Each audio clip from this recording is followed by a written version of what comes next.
नमस्कार। सुर्खियों के बाद अहम खबर की बात करेंगे। पंचायत चुनाव में आरक्षण और परिसीमन का मामला अब सुप्रीम कोर्ट पहुंच गया है। सैयद जाफर और जया ठाकुर की याचिका पर सुनवाई के लिए इस याचिका को सुप्रीम कोर्ट ने स्वीकार कर लिया है। आज इस मामले की सुनवाई होनी है। आपको बता दें कि इससे पहले हाईकोर्ट में क्या हुआ, पंचायत चुनाव पर प्रदेश भर में जो याचिकाएं लगाई गई थीं उन पर एक साथ सुनवाई हुई। चीफ जस्टिस रवि मलिमत और जस्टिस विजय कुमार शुक्ला की डबल बेंच ने चुनाव पर रोक लगाने से साफ इनकार कर दिया था। अब यह मामला पहुंचा है दिल्ली सुप्रीम कोर्ट।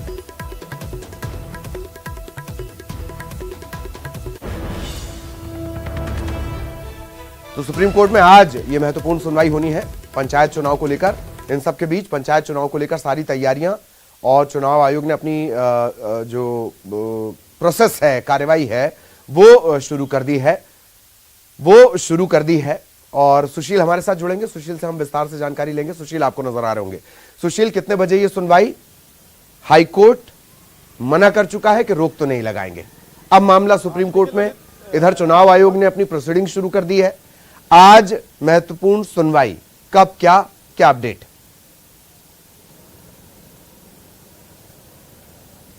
जी देखिए ललित, निश्चित रूप से मध्य प्रदेश के लिए एक बड़ा दिन होगा जिसपे कहीं ना कहीं पंचायत चुनाव पर नजरें अब निश्चित रूप से सुप्रीम कोर्ट पर टिकी हैं। हालांकि साफ तौर से कांग्रेस को जो आपत्ति थी उस मामले को लेकर कल देर शाम तक ये पिटीशन तैयार की गई है, ड्राफ्ट की गई है।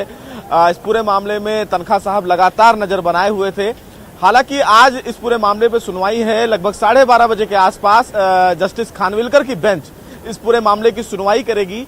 सबसे महत्वपूर्ण बात यह है कि 2014 की जो आरक्षण लिस्ट है उसके आधार पर इन्हें चुनाव कराने पे आपत्ति है और ये कहा गया है कि जो फिलहाल नया जो आरक्षण सूची है उसके आधार पर चुनाव नहीं हो रहा है, जिसको लेकर सुप्रीम कोर्ट विचार करे। लेकिन इससे संबंधित कई मामले सुप्रीम कोर्ट में आए हैं जिसमें सुप्रीम कोर्ट ने फिलहाल साफ तौर से ये मना किया कि वो जब चुनाव प्रक्रिया शुरू हो गई है और चुनाव आयोग, अगर राज्य चुनाव आयोग इस प्रक्रिया में आगे बढ़ चुका है तो इंटरफेयर करने का कोई औचित्य नहीं है। अब देखना बेहद अहम होगा कि जब जस्टिस खानविलकर की बेंच इस पूरे मामले की सुनवाई करेगी करीब 12:30 बजे के आसपास, तो तमाम याचिकाकर्ताओं के द्वारा सुप्रीम कोर्ट को कैसे संतुष्ट करवाया जाएगा कि इस पूरे चुनाव को टाला जाए। और हाईकोर्ट का जो आदेश आया, हाईकोर्ट के आदेश पर कैसे सुप्रीम कोर्ट विचार करे, ये एक बड़ी चुनौती होगी तमाम याचिकाकर्ताओं के द्वारा। देखना बेहद अहम होगा कि जब सुनवाई होगी तो जस्टिस खानविलकर की बेंच इस पूरे मामले में क्या कुछ अहम आदेश जारी करती है ललित। लेकिन सुनवाई बहुत ही क्रूशियल होगी क्योंकि पंचायत चुनाव का भविष्य सुप्रीम कोर्ट के इस आदेश पर जरूर टिकेगा। जी, हालांकि अदालत है, अदालत सारी चीजों को सुनकर फैसला देगी। एक और बात है कि आमतौर पर कुछ भी अलग नहीं था। ग्वालियर खंडपीठ, इसके बाद जबलपुर हाईकोर्ट और उसके बाद ये मामला अब दिल्ली पहुंचा है। एक प्रेशर क्रिएट करने की कोशिश ऐसा लगता है कि कांग्रेस की तरफ से की जा रही है बीजेपी के लिए, या पंचायत चुनाव में एक बाधा की कोशिश, भले ही अदालत जो भी फैसला दे। सुशील जी देखिए, इसमें ललित कोई दो राय नहीं है कि निश्चित रूप से एक दबाव बनाने की कोशिश है, भले ही वो कानूनी रूप हो।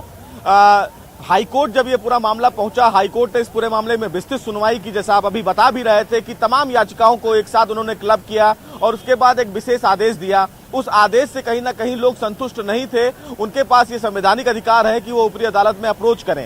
लेकिन बड़ा सवाल ये है कि जब चुनाव प्रक्रिया शुरू हो जाती है और चुनाव आयोग किसी भी प्रक्रिया में आगे बढ़ जाता है तो उसको पीछे बैक करना बड़ा मुश्किल होगा, क्योंकि पंचायत चुनाव की जो प्रक्रिया है उसमें राज्य चुनाव आयोग कहीं ना कहीं आगे बढ़ भी चुका होगा। अब ऐसे में सुप्रीम कोर्ट को तमाम याचिकाकर्ता कैसे संतुष्ट करते हैं और इस चुनाव प्रक्रिया पर किसका पलड़ा भारी होता है, ये आने वाला समय बताएगा। लेकिन इससे ही संबंधित एक मामला बहुत पहले सुप्रीम कोर्ट में आया था जिसमें सुप्रीम कोर्ट ने साफ तौर से कहा था कि राज्य चुनाव आयोग के आगे आप अपनी आपत्तियां रखें, चूंकि चुनाव की प्रक्रिया आगे बढ़ चुकी है। अब ऐसे में विचार करने का कोई औचित्य नहीं है। जस्टिस खानविलकर की जो बेंच है वो सीधा और सटीक मामले में सुनवाई करते हैं, ज्यादा उनको लंबा खींचने का कोई मतलब नहीं है। तो उम्मीद भी है ये है कि आधा घंटा या 45 मिनट इस पूरे मामले की सुनवाई अगर होगी तो होगी, लेकिन देखना यह है कि तमाम जो याचिकाकर्ता हैं, क्योंकि सीनियर एडवोकेट इस मामले में अपॉइंट होंगे, बताया यह भी जा रहा है कि हो सकता है कि इस मामले में कपिल सिब्बल या अभिषेक मनु सिंघवी भी अपीयर हों। तो देखना बेहद अहम होगा कि जब सुनवाई होगी और सुनवाई संवैधानिक मूल्यों पर होगी तो क्या कुछ सुप्रीम कोर्ट इस मामले में आदेश जारी करता है। वाकई बहुत बहुत शुक्रिया सुशील आपका इस तमाम जानकारी के लिए। सुशील की नजर लगातार बनी रहेगी और जैसा कि उन्होंने बताया तकरीबन 12:30 बजे के आसपास सुनवाई, और बहुत महत्वपूर्ण है ये सुनवाई। इधर छत्तीसगढ़ में निकाय चुनाव को लेकर बयानबाजी का दौर लगातार जारी है। खाद्य मंत्री अमरजीत भगत ने पूर्व मंत्री अजय चंद्राकर को बताया फ्रस्ट्रेट। उन्होंने ये भी कहा कि बीरगांव में अजय चंद्राकर ने जो बयान दिया है उसे गंभीरता से नहीं लेना चाहिए। भगत ने दावा किया कि निकाय चुनाव में कांग्रेस की ही जीत होगी। निकाय चुनाव को लेकर बीजेपी हो, कांग्रेस हो या जोगी कांग्रेस हो या निर्दलीय, सभी अपनी ताकत झोंक रहे हैं और सभी के ये दावे हैं कि जीत उन्हीं की होगी। मंत्री अमरजीत भगत हमारे साथ मौजूद हैं, उनसे बात करते हैं कि कांग्रेस की किस तरह की तैयारी है और क्यों वो ये दावा वो आश्वस्त है कि जीत उन्हीं की होगी। सर, किस तरह की तैयारी है और क्यों ऐसा लगता है कि कांग्रेस ही जीतेगी? आपके जो दावे हैं। नगरीय निकाय चुनाव में पहले भी आपने देखा है कि कांग्रेस को अच्छी सफलता मिली है। लोगों को सीधे लाभान्वित करने वाली जो घोषणा पत्र है, तो आम लोगों का ख्याल रखा गया है। उनको बढ़िया सड़क मिले, नाली मिले, पानी मिले, लाइट मिले, स्वच्छ वातावरण मिले, उन बातों का ख्याल रखा गया है। तो इससे सीधे सीधे आम आदमी लाभान्वित होता है। सभी वार्ड में पीडीएस व्यवस्था अच्छा हो, लोगों को राशन दुकान दूर ना जाना पड़े, सब लोगों का राशन कार्ड बने, राशन उपलब्ध हो, ये सब का काम पहले से चल रहा है। तो मैं सोचता हूँ कि लोग संतुष्ट हैं और जिस प्रकार से नगर निगम और नगरीय निकाय चुनाव जितने भी हुए थे उसमें सफलता मिली थी, वो बरकरार रहेगा। सर, अजय चंद्राकर कह रहे थे कि हमारा मुकाबला तो जो है वो जोगी कांग्रेस है, कांग्रेस तो कहीं है भी नहीं, और उन्होंने ये भी कहा था कि भाई जो शराब लेकर आएगा तो जिंदा वापस नहीं जाएगा। एक स्ट्रेटेजी के तहत कहा जा रहा है कि कांग्रेस नहीं है कहीं मुकाबले में। एक जो है फर्स्टेड व्यक्ति, डिप्रेशन में गया हुआ व्यक्ति कुछ भी बोलेगा उसको बहुत गंभीरता से नहीं लेना चाहिए। तो ये है मंत्री अमरजीत भगत और उनका कहना है, उनका दावा है कि जीत कांग्रेस की ही होगी, क्योंकि जो घोषणा पत्र जारी किया है कांग्रेस ने वो भी उसमें बुनियादी जो वादे हैं वो किए गए हैं। इसके साथ ही उन्होंने अजय चंद्राकर पर निशाना साधते हुए कहा कि एक फ्रस्ट्रेटेड व्यक्ति के किसी भी आरोप का जवाब नहीं देना चाहिए। क्या देखना ये होगा कि उनके इस बयान के बाद में और सियासत कैसे तेज होती है। कैमरा पर्सन राजन के साथ ममता लांजेवाल, न्यूज़ 18 छत्तीसगढ़, रायपुर। और अब दुर्ग से बड़ी खबर आपको बता दें, सरकारी स्कूलों में चिक्की वितरण पर रोक लग गई है। जिले के सरकारी स्कूलों में चिक्की नहीं बटेगी। कोल्हापुरी में जो घटना हुई उसके बाद ये फैसला लिया गया। चिक्की खाने से 26 स्कूली बच्चे बीमार हो गए थे। चिक्की कह लीजिए, गुड़पट्टी कह लीजिए, मोमपट्टी कह लीजिए, ये अलग अलग नाम है इसके, अलग अलग क्षेत्रीय भाषाओं के हिसाब से।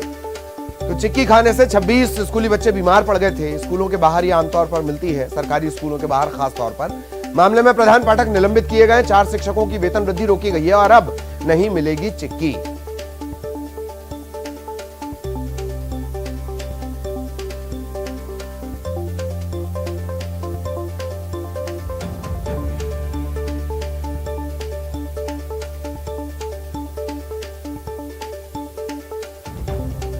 तो सरकारी स्कूलों में चिक्की वितरण पर रोक लगी है। बाहर भी मिलती है, बांटी भी जाती है और पौष्टिकता के हिसाब से जरूरी भी है। गुड़ और मूंगफली, गुड़ और तिल को मिलाकर जो बनती है। बहरहाल मिथिलेश हमारे सहयोगी हमारे साथ जुड़ेंगे और उनसे फिर हम चर्चा करेंगे। मिथिलेश, चिक्की वितरण पर रोक, और मेरा ख्याल है ये बांटी भी जाती है और स्कूलों के बाहर भी मिलती है, इस तरह से रोक, और इस रोक के पीछे क्या मिथिलेश?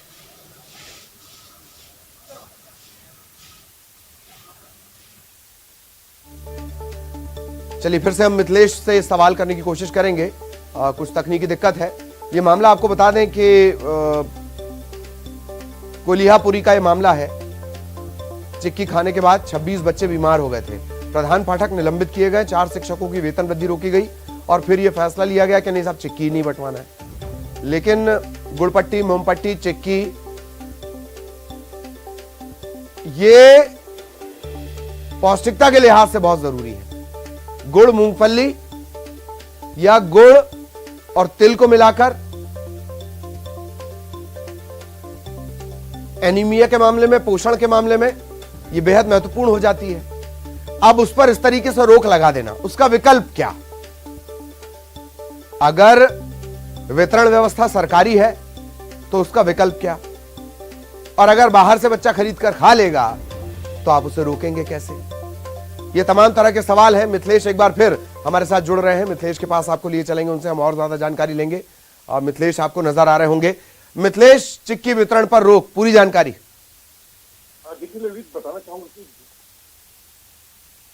देखिए ललित, बताना चाहूंगा कि 2 दिन पूर्व एक गंभीर मामला सामने आया था, जब सरकारी स्कूल के बच्चों को जो चिक्की दी जाती है पौष्टिकता के लिए, सप्ताह में 2 बार ये चिक्की दी जाती है। 40 ग्राम उसका वजन होता है, ताकि बच्चे हष्ट-पुष्ट रहें और निरोग रहें। इस वजह से सरकारी स्कूलों में ये चिक्की दी जाती है। 2 दिन पूर्व जब बच्चों को सरकारी स्कूल के चिक्की दी गई थी तो करीब 26 बच्चों जो बीमार पड़ गए थे, पेट में अचानक उनको दर्द होने लगा था, जिस वजह से उनको तत्काल जिला अस्पताल में लेकर आया गया। गनीमत ये रही कि सारे बच्चे स्वस्थ रहे, कोई गंभीर हादसा नहीं हुआ। लेकिन गंभीर मामला ये जरूर था कि चिक्की खाने से बच्चे बीमार हुए हैं और 26 बच्चे, एक नहीं 26 बच्चे यहां पर जो बीमार हुए थे, किसी तरह से उनको बचा लिया गया, खतरे से बाहर है। लेकिन इस पूरे मामले को गंभीरता से लेते हुए जब ये जानकारी लगी, प्रदेश के गृह मंत्री और स्थानीय विधायक भी हैं जो ताम्रध्वज साहू, वो तत्काल अस्पताल पहुंचे और पूरे मामले की जांच करने के उन्होंने निर्देश दिए थे। इसके बाद में जिला शिक्षा विभाग हरकत में आया है।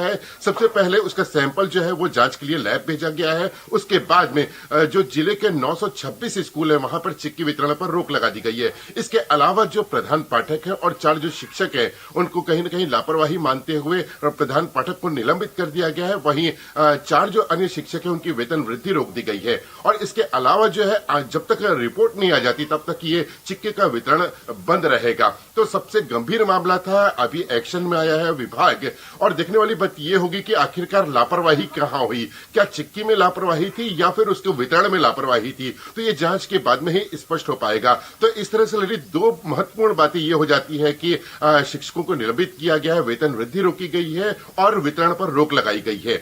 तो इस सभी को इंतजार यही है कि कब ये पूरे मामले की जो जांच रिपोर्ट आएगी वो किस तरह की आती है और उसमें लापरवाही क्या मानी जाती है। जी चलिए, बहुत बहुत शुक्रिया मिथिलेश आपका इस तमाम जानकारी के लिए। सहयोगी मिथिलेश विस्तार से जानकारी दे रहे थे।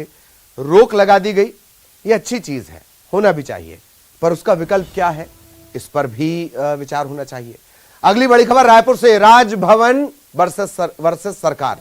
क्या फिर से ऐसी स्थितियां बन रही हैं? राजभवन और सरकार में क्या फिर टकराव के आसार बन रहे हैं? कृषि उपज मंडी संशोधन विधेयक को मंजूरी नहीं, राज्यपाल ने इस विधेयक को मंजूरी नहीं दी और विधेयक को मंजूरी नहीं मिलने के चलते फिर टकराव की स्थिति बनेगी। केंद्र के 3 कृषि बिल के विरोध में यह विधेयक था। पिछले सत्र में सरकार यह विधेयक लेकर आई थी। विधेयक को लेकर यह दावा किया गया कि किसानों को ध्यान में रखकर यह कानून लाया गया था।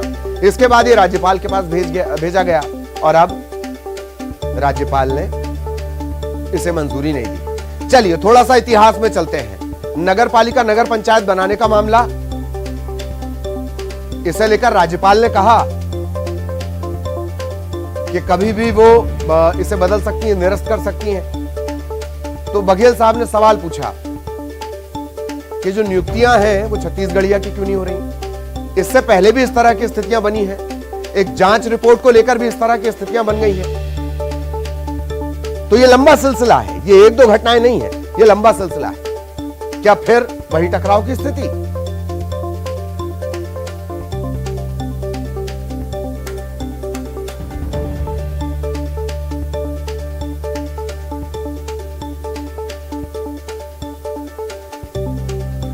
क्या राजभवन और सरकार में फिर से टकराव के आसार बन रहे हैं?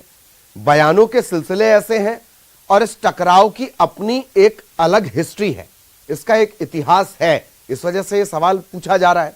सहयोगी ममता हमारे साथ जुड़ेंगी, उनसे हम ये जानकारी लेंगे। ममता आपको नजर आ रही होंगी। ममता, एक बार फिर टकराव के आसार, और वो भी इस खास मसले पर। फिर अभी सेशन भी शुरू होना है। ममता,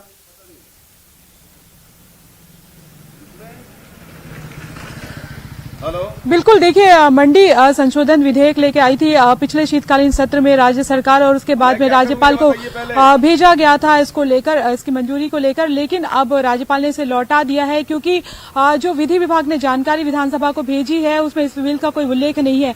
और जाहिर तौर पर लंबे समय से जो राजभवन और राज्य सरकार के बीच में लगातार कई मसलों को लेकर टकराव दिखाई देता रहा है। चाहे अगर हम बात करें तो राजाराव पठार में अभी परसों राज्यपाल ने जिस तरह से राज्य सरकार पर निशाना साधा था, उन्होंने कहा था कि राज्य सरकार आदिवासी क्षेत्रों में जबरदस्ती नगर पंचायत और जो नगर पालिका बना रही है वो एक तरह से उनके अधिकार में है कि वो चाहे तो सब कुछ निरस्त कर सकती है, लेकिन वो किसी तरह का विवाद नहीं चाहती है। इसके बाद मुख्यमंत्री भूपेश बघेल ने भी कल जब राजाराव पठार पे वो शामिल हुए थे तो उसी मंच से उन्होंने राज्यपाल को जो राज्यपाल ने जो कहा था उस पर पलटवार करते हुए जवाब दिया था कि राज्यपाल के हाथ में अगर इतने सारे अधिकार हैं तो क्यों स्थानीय लोगों की नियुक्ति चाहे विश्वविद्यालयों के कुलपतियों को लेकर नहीं की जाती है। सीधा सीधा निशाना उनका जो है कुशाभाऊ ठाकरे पत्रकारिता विश्वविद्यालय को लेकर था और उन्होंने कहा कि क्यों उत्तर प्रदेश और बाहर से जो लोगों को लाकर नियुक्ति की जा रही है, और उन्होंने ये तक कहा था कि हाथी के दांत दिखाने के और खाने के कुछ और नहीं होना चाहिए। तो ये टकराव की स्थिति का अंदाजा आप लगा सकते हैं, चाहे कुशाभाऊ ठाकरे विश्वविद्यालय में कुलपति की नियुक्ति का मामला हो, चाहे अब ये मंडी संशोधन विधेयक हो जो राजभवन से जो राज्य सरकार शीतकालीन सत्र में पिछले लेकर आई थी।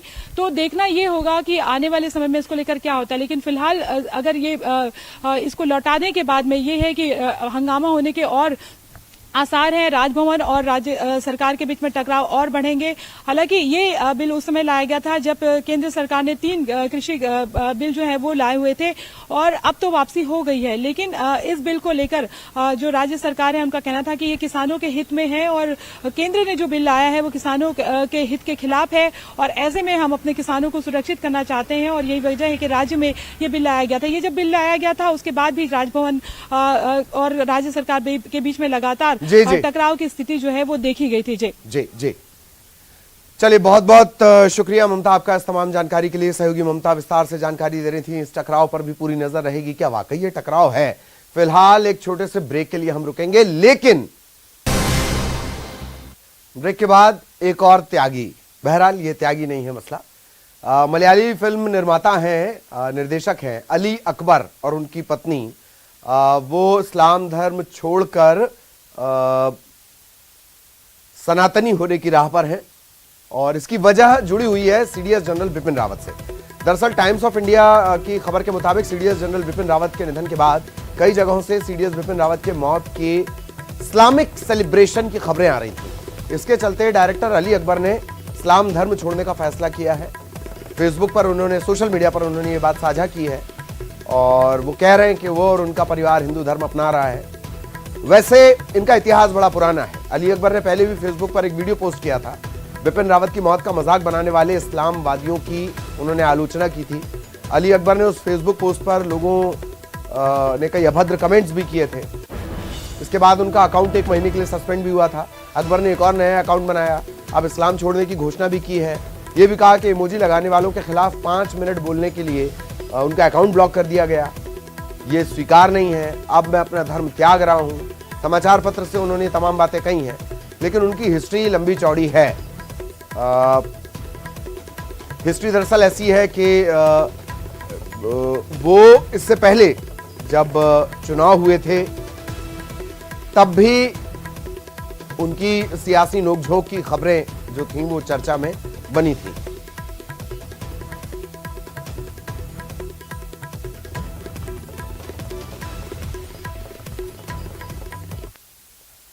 और भोपाल के कोकता में एक हेडमास्टर से मारपीट का मामला सामने आया है। दरअसल हेडमास्टर समय पर स्कूल नहीं पहुंचे। इस बात से नाराज होकर स्कूल के शिक्षक ने उनकी जमकर पिटाई कर दी। किसके सामने? छात्रों के सामने पिटाई कर दी। मामले की शिकायत हुई, जिला शिक्षा अधिकारी ने आरोपी शिक्षक को सस्पेंड कर दिया है और जांच के लिए एक टीम भी गठित की गई है।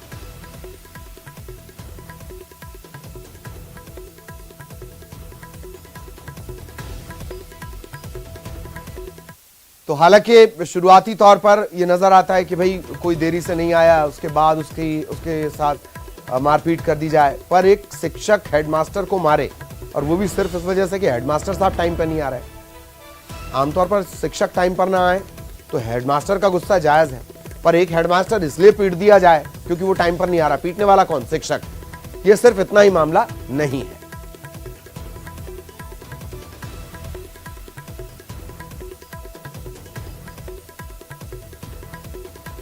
और अब दिल्ली से बड़ी खबर आपको बता दें, 669 लोग अफगानिस्तान से भारत पहुंचे हैं। ऑपरेशन देवी शक्ति के तहत इन्हें लाया गया है।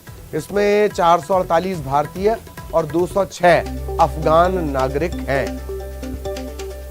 मिनिस्ट्री ऑफ एक्सटर्नल अफेयर्स ने यह जानकारी दी है। विशेष विमान से शुक्रवार को 104 लोग लाए गए। उसी विमान से अफगानिस्तान दवाइयां भेजी गईं और 669 लोग अफगानिस्तान से भारत पहुंचे।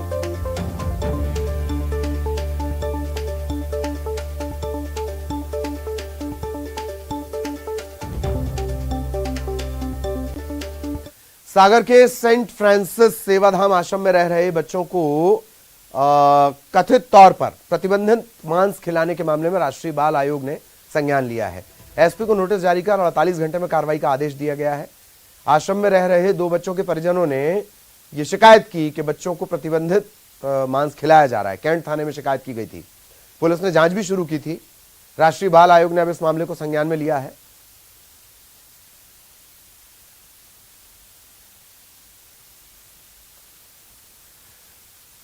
गरियाबंद में पुलिस के एक जवान को सस्ता सामान खरीदने का लालच महंगा पड़ गया। जवान गजेंद्र ठाकुर ऑनलाइन ठगी के शिकार हो गए।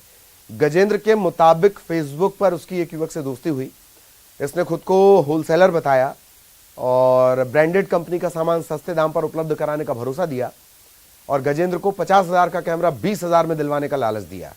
गजेंद्र झांसे में आ गया। 20,000 रुपए युवक के खाते में ट्रांसफर कर दिए। पैसा देने के बाद कैमरा नहीं आया। तब गजेंद्र को ठगी का एहसास हुआ। सिटी कोतवाली थाने में शिकायत पहुंच चुकी है। पुलिस ने आरोपी अमित मलिक को ओडिशा के कोरापुट से गिरफ्तार भी कर लिया।